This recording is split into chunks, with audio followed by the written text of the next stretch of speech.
Which is better? And I'm talking about videos or professional photos. If you had to choose one of the two to get content for your brand, should you choose professional videos or professional photos?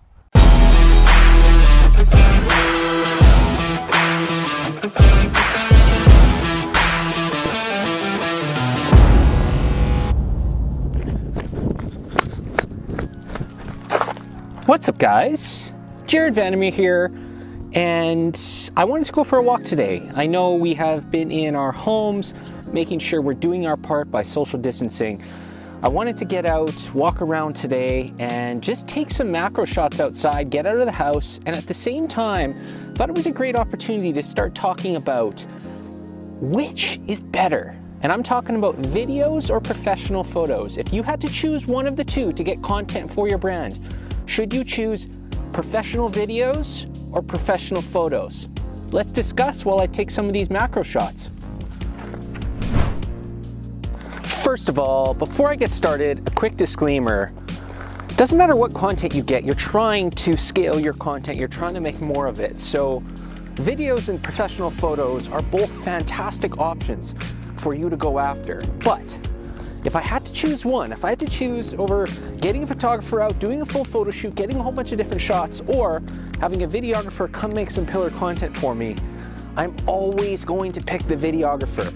And the rest of this episode, I'm going to talk about how to make that happen, why to make that happen, and how to capitalize on some of that video footage that you get. All right, if you take one thing from this episode, I want you to remember this. Let's say that photographer comes out and takes 50 amazing edited photos. You got tons of Instagram content to post.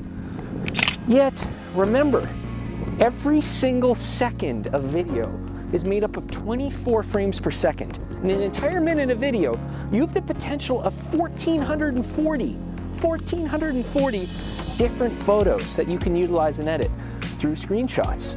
So video just has that much more. You get so many different components, and it gives you so much content that you can utilize.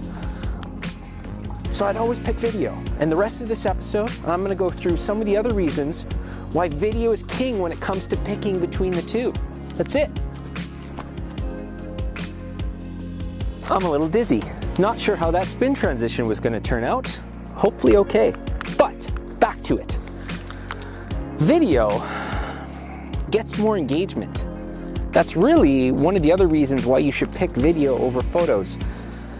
There's tons of articles online. We'll show one here, one here, one here, one here. There's so many articles that show that video gets almost double the engagement that photos do on a lot of platforms. Now, that's changing a bit. Instagram recently changed their algorithm to focus a little bit more on photos, but for the most part, across platforms, photos don't get as much engagement as videos do. They're just not as captivating. Secondly, a picture tells 1,000 words. We've all heard that before. But I already did some math earlier where each minute of video is made up of 1,440 images. And it's just easier to tell a story, to engage emotion and solve problems through your video content. Those three components, I always say, make up value. That value that's going to build up your brand equity. So really, a 1 minute of video has 1,440,000 words that's made up in it. There's just more to it. You can do more with it. Think about yourself personally right now scrolling through whatever your favorite platform is. And what do you stop on? Do you stop on images and read the text strings? Or are you finding yourself stopping more on videos right now? It is the future of content, and it is seen by so many of the platforms coming out now that only focus on video, such as TikTok or Facecast.